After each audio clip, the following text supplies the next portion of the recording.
Assalamualaikum warahmatullahi wabarakatuh. Sampurasun, kurang kali ibu kelas 8. Alhamdulillah dina kesempatan ieu urang diajar di bahasa Sunda. Materi bahasa Sunda nu bakal diajar kanggo pertemuan ayeuna nyaeta ngeunaan kecap prajekan. Naon aya kecap prajekan teh? Mangga urang saksien heula videona. Prajekan, kecap prajekan materi pangaweruh basa SMP teh anima. Tah di dieu aya sata acan urang diajar ngeunaan harti kecap prajekan. Di dieu aya wangun kecap prajekan dina rumpaka kawih mojang priangan anu pada ieu nya pada ieu atau bait ieu anu unina sapertos kieu. Umat imut lucu suraseri nyari larak lirik kepat mojang priangan. Nah tanya teks lagu mojang priangan. Nah di dieu teh ta anu di kanelan ieu teh umat imut suraseri larak lirik eta teh kaasup kana kecap prajekan.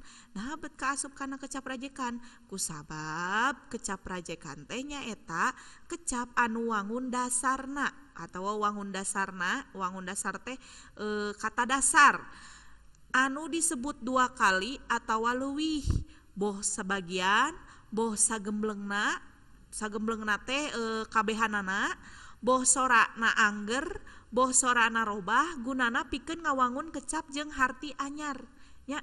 Jadi fungsina kecap prajekan teh jangeun miboga harti anu anyar. Amun dina bahasa Indonesia mah kecap prajekan teh meureunna disebutna kata ulang ya.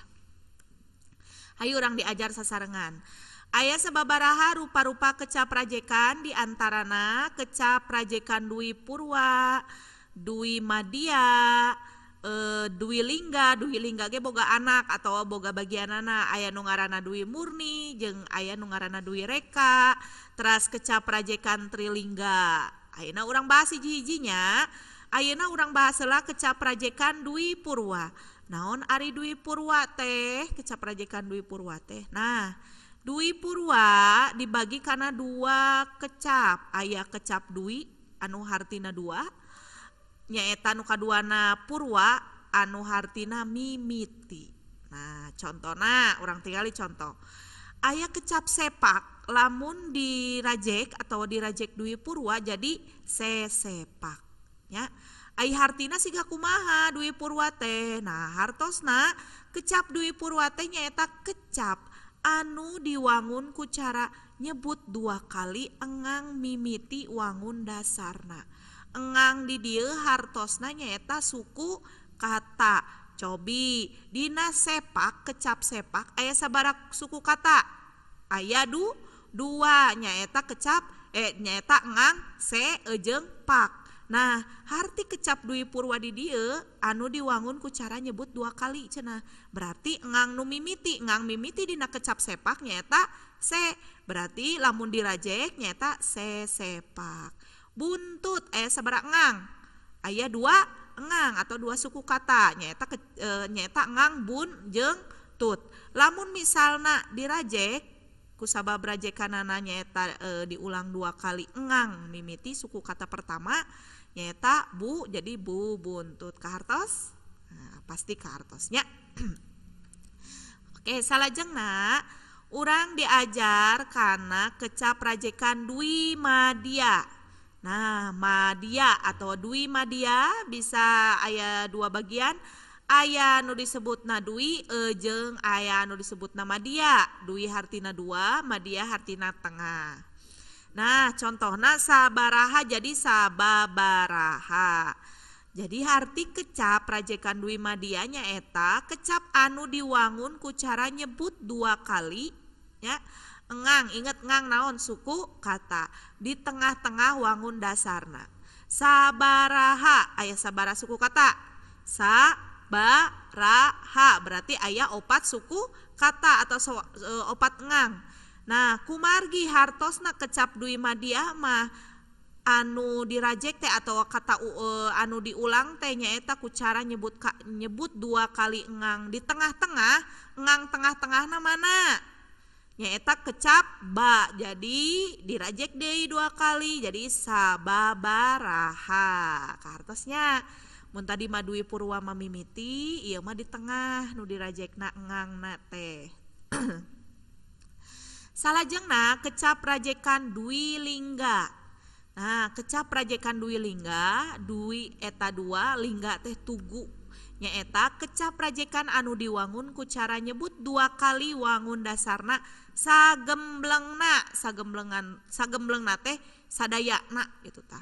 Sorana aya anu robah cenah di dieu, aya oge anu anger, ieu mah sagemblengna teh gitu. Nah, dibagi duanya Dwi Lingga mah aya kecap rajekan Dwi Murni. Dwi Murni teh hartina murni di dia asli atawa tulen nya.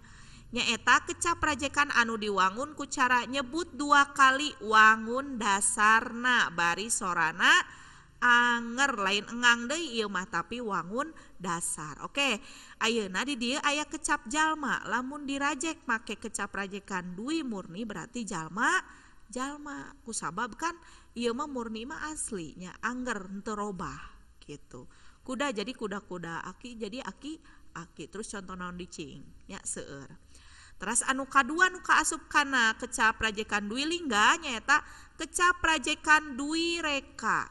Nah, di dia aya kecap reka di dia hartina rupa nyaeta kecap rajekan anu diwangun ku cara nyebut 2 kali wangun dasarna bari salah sahijina teh aya anu robah sorana. Contona tulang naon hartina tulang, jadi tulang taleng. Imut jadi umat imut, robah sorana nu mana?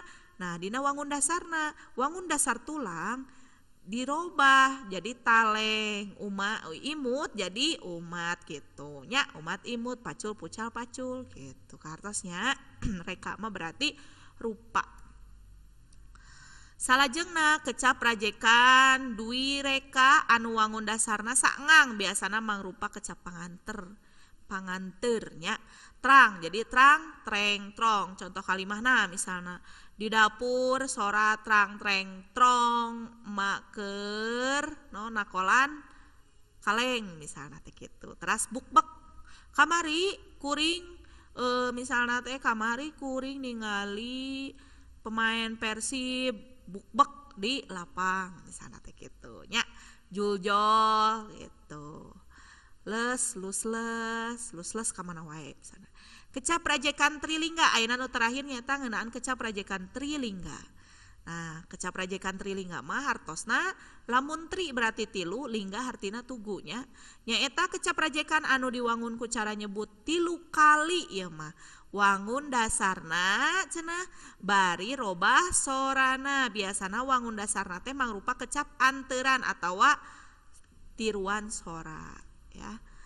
Contohna hah jadi ha he ho, blug jadi blag blig blug, trang jadi trang treng trong, dug jadi dag dig dug, ha he ho. Aduh meni asa ha he ho tita tadi lompat misalnya tadi piwarang olahraga kupa Hendy misalnya. Salajengna Ibu tos nyiapkeun kuis ngeunaan kecap rajekan mangga dikerjakeun lah kuisna. Bingon payun urang diajar deui ngeunaan materi basa Sunda salajengna. Panginten sakitu wae pertemuan ayeuna. Assalamualaikum warahmatullahi wabarakatuh. Sampurasun hurip Sunda.